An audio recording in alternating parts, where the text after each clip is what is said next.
So hello my dear students, welcome to learning with Parveen. मैं हूं परवीन कुमार, एक बार फिर से आप सभी के सामने उपस्थित। आज की जो हमारी टॉपिक है वो हम लोग पढ़ने वाले हैं क्वाड्रेटिक इक्वेशन एनसीईआरटी एक्सरसाइज 4.3 को। इसके हमने कुछ क्वेश्चंस को कर लिया है, आप जाकर उसे प्लेलिस्ट में ज़रूर देखिएगा। चलिए अब हम लोग क्या करते हैं, इसके अगले क्वेश्चंस को करते हैं। तो मैं इस क्वेश्चन को करने से पहले आपको बता दूं कि उसे मैं बुक में आपको पहले समझा देता हूं, देन आफ्टर मैं उसे सॉल्व करूँगा। तो चलिए अब हम लोग बुक को खोलते हैं। तो हमारे बुक को कुछ में क्वेश्चंस कुछ इस प्रकार से, क्वेश्चन नंबर 4 हमारे देखिए, the sum of the reciprocals of Rahman age 3 years ago and 5 years from now is 1/3।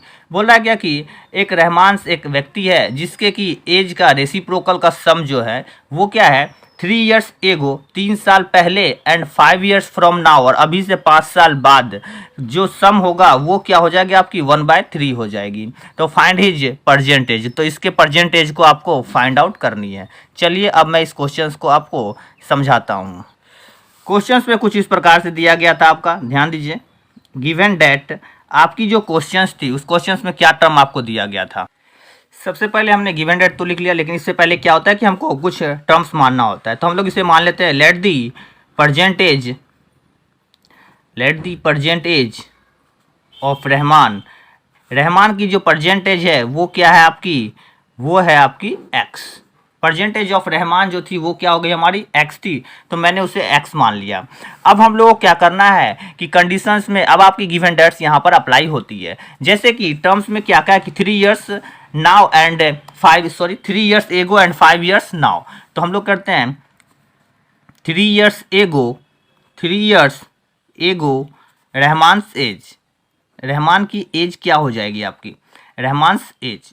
तो रहमान की एज 3 years एगो का मतलब हम लोग क्या जानते हैं, पहले जाने की बात है तो पहले में हमारे से क्या होते हैं माइनस हो जाती है, तो x - 3 हो जाएगी। एंड देन रहमान की प्रेजेंट एज में आपको 3 years एगो जब चले गए, अब इसके बाद आपको क्या किया गया 5 years नाउ भी बोला गया है, तो हम इसे क्या होते हैं 5 years नाउ निकाल लेते हैं। 5 years नाउ का कंडीशन में क्या हो जाएगा, फिर से आपकी रहमान की जो एज है वो क्या हो जाएगी आपको कुछ इस तरह से। 5 years नाउ का मतलब होता है कि हम 5 साल आगे बढ़ना है हमें, तो 5 साल आगे जब हम बढ़ेंगे तो हमारा क्या था x + 5, परसेंटेज उसकी x थी, और 5 साल जब बाद चली गई तो वो क्या हो जाएगी आपकी x + 5 हो जाएगी। अब हम लोगों को क्वेश्चन में क्या कहा था, अकॉर्डिंग टू क्वेश्चन, प्रश्न के अनुसार से हमें कुछ ये कह रहा था कि इसके एज का रेसिप्रोकल का आप मतलब जानते हैं कि उल्टा, तो इसके एज का रेसिप्रोकल कर देता हूं मैं 1/x - 3 एंड देन सम बोला गया था 1/x + 5। इन दोनों का सम, जब हम लोग इन दोनों को सम करते हैं तो हमारा जो टर्म्स था वो निकल कर आ रहा था 1/3, तो मैं यहाँ पर उसे लिख देता हूँ। अब हम लोग इसे क्या करते हैं, सॉल्व आउट करते हैं। चलिए सॉल्व करते हैं। सबसे पहले इस दोनों का एलसीएम लेते हैं, तो इसका एलसीएम कुछ आपकी इस प्रकार है, x - 3 और यहाँ पर हो गई आपकी x + 5। अब कंडीशन आप देख लीजिए इस तरह से, आपकी x - 3 यहाँ मिल गई तो ये x + 5 1 से मल्टीप्लाई होगी तो आपकी x + 5 हो जाएगी। एंड देन ये प्लस हो गई, ये x + 5 अगर इससे मिलती है तो ये x - 3 हो जाती है, देन इज इक्वल टू 1/3। आपका टर्म ये निकल कर आ रहा है। अब हम लोग इसे क्या करते हैं, आपस में सॉल्व करते हैं। तो x हो गई 2x, 5 में से 3 चली गई तो हो गई आपकी 2। देन आफ्टर इन दोनों को आपस में मल्टीप्लाई करना है, तो इस x से इस पूरे को मल्टीप्लाई करना है, तो इसे लिख देता हूं मैं x + 5 - 3 एंड x + 5, ये मल्टीप्लाई का टर्म है। Then after 1/3। अब आप इसे क्या करते हैं कि इसे थोड़ा सा अच्छे से सॉल्व करते हैं। 3 से इसे मल्टीप्लाई किया, 3 2 जा 6x + 3 2 जा 6। देन आफ्टर इस पूरे को इससे मल्टीप्लाई करना होता है, यानी कि ये पूरा टर्म्स यहाँ आ जाएगी।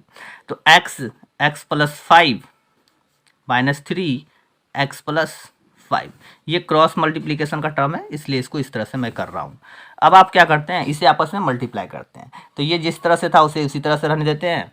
देन आफ्टर x से किया, x को जब मल्टीप्लाई किया x², फिर प्लस x को 5 से किए तो 5x, -3 से इसे मल्टीप्लाई किया तो -3x and minus plus minus 5 3 जा 15। अब सबको आप एक तरफ लेकर चले आइए, तो पहले मैं इधर वाले को ही लिखता हूँ, x², 5x में से 3x चली गई तो आपकी 2x बच गई, एंड देन -15। ये प्लस का टर्म है, इक्वल किस पर आने के बाद हो जाएगी माइनस के टर्म में, तो -6x - 6 is equal to 0। Then after अब आप इसे क्या करते हैं कि एक साथ देखते हैं कौन सा टर्म्स ऐड होने वाला है और कौन सा टर्म सब्ट्रैक्ट होने वाली है। तो x² + 2x - 6x, इन दोनों को जो आपस में ऐड करते हैं तो 2 में से 6 चली जाती है तो होती है आपकी -4x। -15 -6 दोनों आपस में माइनस में है, तो ये दोनों आपस में हो जाती है add, then is equal to आपका टर्म्स हो गई -21। एक्स स्क्वायर -4x -21 ये आपका टर्म्स निकल कर आया है। अब आप इसे क्या करते हैं, सॉल्व करते हैं। इसका मिडिल टर्म तोड़ना चाहते हैं तो मिडिल टर्म तोड़िए, अदरवाइज आप इसे क्वाड्रेटिक फार्मूला से सॉल्व करना चाहते हैं तो क्वाड्रेटिक फार्मूला से सॉल्व करिए। चलिए अब हम लोग इसे क्या करते हैं, नेक्स्ट पेज में सॉल्व आउट करते हैं by middle term. X square -4x -21 is equal to 0, ये हमारा क्या था, टर्म्स था। इसे मिडिल टर्म तोड़ते हैं तो इसे इससे मल्टीप्लाई करना होता है, तो आपको कर दिए -21 इंटू 1, देन आफ्टर आपकी टर्म हो गई -21। तो 21 की जब प्राइम फैक्टराइजेशन की तो 3 से हो गया 3 7 जा, एंड 7 से किया 7 1 जा, तो इसकी जो फैक्टर निकल कर आ गई 3 इंटू 7 इंटू 1 निकल कर आ गई। अब हम लोग इसे क्या करते हैं कि इससे थोड़ा सा यहाँ पर टर्म्स को हम लोग अरेंज कर लेते हैं। तो एक्स स्क्वायर माइनस, आप इसे कुछ इस तरह से लिख सकते हैं 7x and plus 3x then -21 is equal to 0। ये दोनों को इसमें से अरेंज करना है तो आपका मल्टीपल हमेशा -21 ही आएगा। अब इन दोनों में कुछ टर्म्स कॉमन है, दोनों में x था तो मैंने एक x को निकाला, तो एक x यहाँ से बच गई, माइनस यहाँ से आपकी बच गई 7, इसमें से +3 बाहर आ गई, तो देन आफ्टर यहाँ पर बची x माइनस यहाँ बच गई आपकी 7 इज इक्वल टू 0। यहाँ पर मैंने 3 कॉमन क्यों लिया, बिकॉज यहाँ x माइनस 7 था, तो x के साथ जो भी टर्म होते हैं इंक्लूड, उसे मैं क्या करता हूँ, कॉमन ले लेता हूँ। तो आपका टर्म्स बच गया 3, इसके साथ 3 था तो 3 को बाहर निकाला, देन आफ्टर x माइनस 7 आपकी टर्म्स निकल कर आ गई।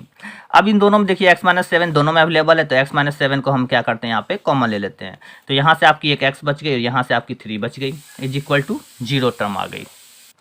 अब कर क्या रहे, आइदर और करते हैं। तो either when x minus 7 is equal to 0, जब हम x minus 7 is equal to 0 लेते हैं तो x की वैल्यू हमारी -7 इधर आकर +7 हो जाती है, और जब हम x plus 3 is equal to 0 लेते हैं देन x बराबर +3 इधर आकर हमारी -3 हो जाती है।